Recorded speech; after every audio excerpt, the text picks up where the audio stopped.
they've reached somewhat of a plateau. And so what you're saying is you can help with impacting sales and not, you're not selling, but you're going to help them impact their sales, because I noticed nothing was super specific when you were saying I can help with these things. So that kind of tells me that every client might be a little different. Would you say that's For the about what most it's like part, for you? yes. Okay. Okay. I've nurtured my own little system, which I try to guide people towards. Okay. But realistically, if that's not going to work for them, it's not going to work.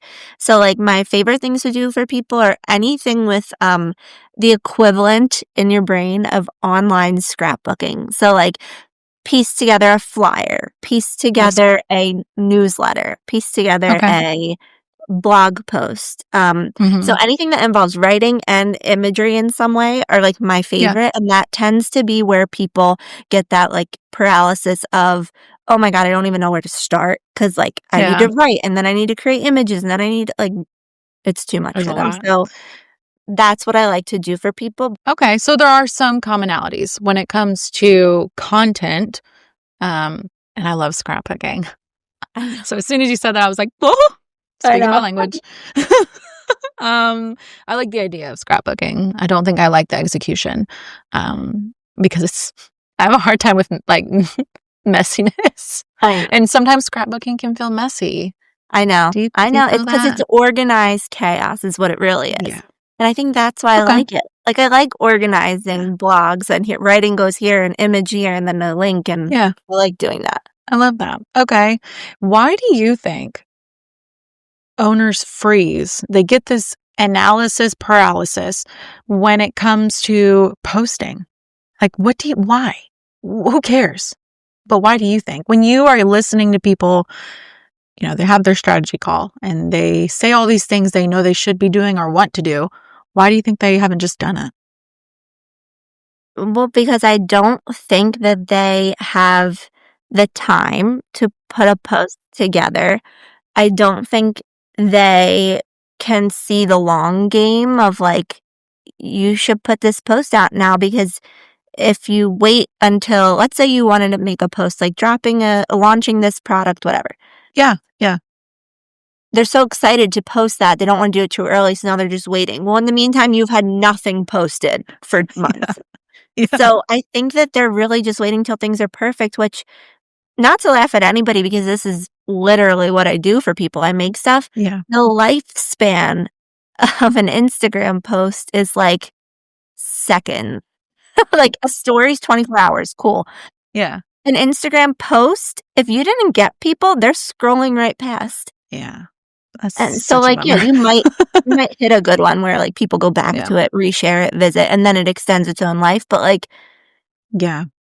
so I think So that's it. time, overwhelm. If you, again, one of the things that you said that people would feel like I need to reach out to Kerry is I'm overwhelmed, I don't have time, and I don't know where to start. When it comes to posting, there are a lot of options. It's no longer a status on Facebook. It is, what platform are we talking about? What type of content? Are we doing videos? Are we doing, long form, short? There's so many different kinds, and it feels overwhelming and it's time consuming. So you can help with that. And you mentioned affecting sales. You're affecting their revenue. But what does indirect revenue strategies mean? Like what are Okay. some ways you help with that? So here's exactly how I describe this. Everything I do for my clients is not going to directly make them money. Okay. I'm not selling a product to anybody. I'm not even selling a service to anybody, but I am indirectly making the money every time. Take my general contractor client, for example. I do a monthly newsletter for him to his email list. That newsletter doesn't make him any money directly. What it does do is put his name in front of 500 people, call it 500, in their inbox.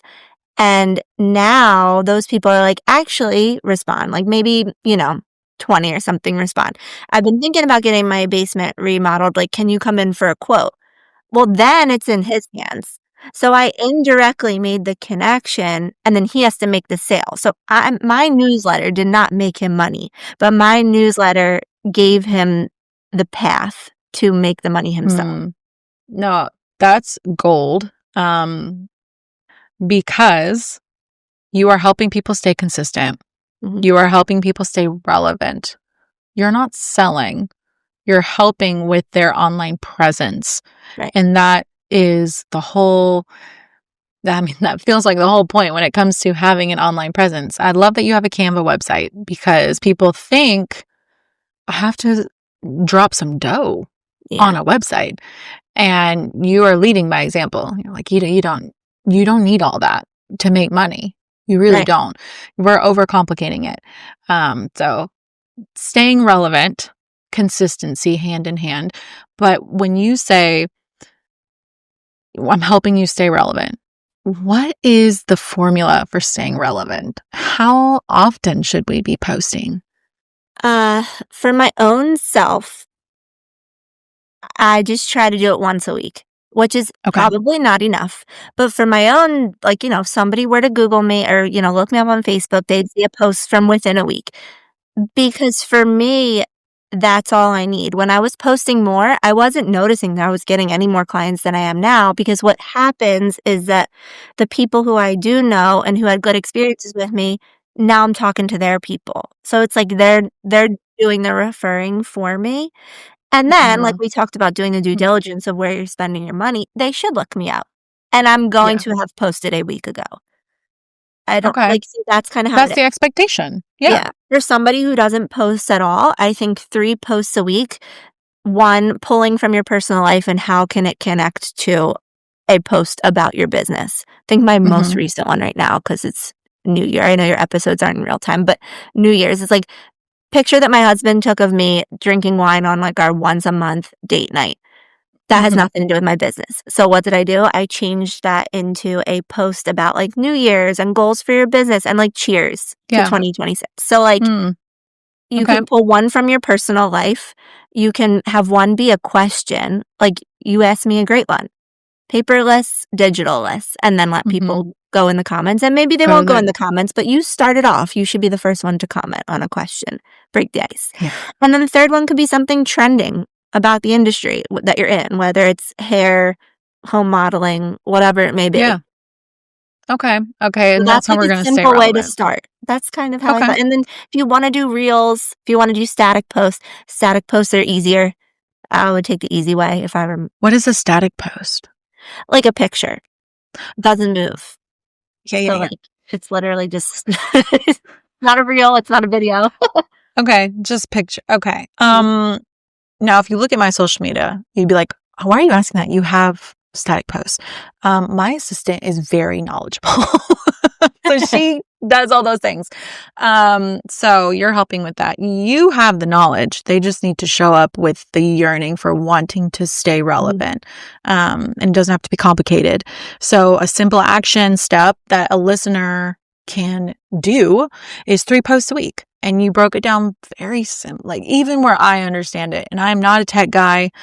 Like, everything that I do is someone else told me to do it. Nothing was original thought here. Okay. So I want to make sure that people understand something that you see that's holding them back. Because I feel like if you explain what you see is holding people back, it's going to hit with somebody. They're going to be like, oh, I do that. So what are some signs that you see in people that holds them back from either scheduling this call with you or doing it themselves, doing the things themselves that we talked about? I think when people feel like they can't do it themselves, the one thing holding them back is like they feel like they don't have the like skills or experience to do it themselves. Like, my background is in teaching. For a very long time, I thought I can't run a business. I'm just a teacher, which is not hilarious because like teachers build all the other like careers and whatever. But like, all you have to do in that situation, if you feel like I can't make an Instagram post, like what? I don't know how to like do graphics on Canva. Think about what you do know how to do. I'm sure people in whatever world of business they're in have had to make some type of presentation, whether it's Google Slides or speak to an audience about something that they are knowledgeable about. So, like, just translate that. If you made a good-looking Google slide, you can make a good-looking graphic on Canva. Yeah, in my teacher world, those were my lesson plans. Here, they're my Instagram posts. They're just a different title, so it's a Ooh. perspective change. Oh, I love that. So you're taking some skills you already have to fit where you are now. Because you And probably have all the skills you yeah. need. Like, I mean, Yeah. You think you do. It's fear of the unknown too. yep. I think and I am an observer of TikTok. So I like watching people's day. I like falls and farts, honestly. Get me every time. I don't know why. Walls can have me, like, truly rolling on the floor laughing. Yes. Well, I laugh like I don't ever fall on my face, which happens all the time. So, yes. So using those skills we already have. And TikTok wants to tell you you're always behind, but you are very much saying the opposite. Just stay consistent, stay relevant, and use the skills you already have. And you are leading that by example. We very much love the teachers in our homes because we know our children. Yeah, And same. we're not under any false lenses that we have perfect children. So teachers are, oh man, so much love for teachers. But Kerry, this has been such a good conversation. I love how you simplify growth and remind us that consistency and staying relevant really are about trust, not doing more, but just showing up better.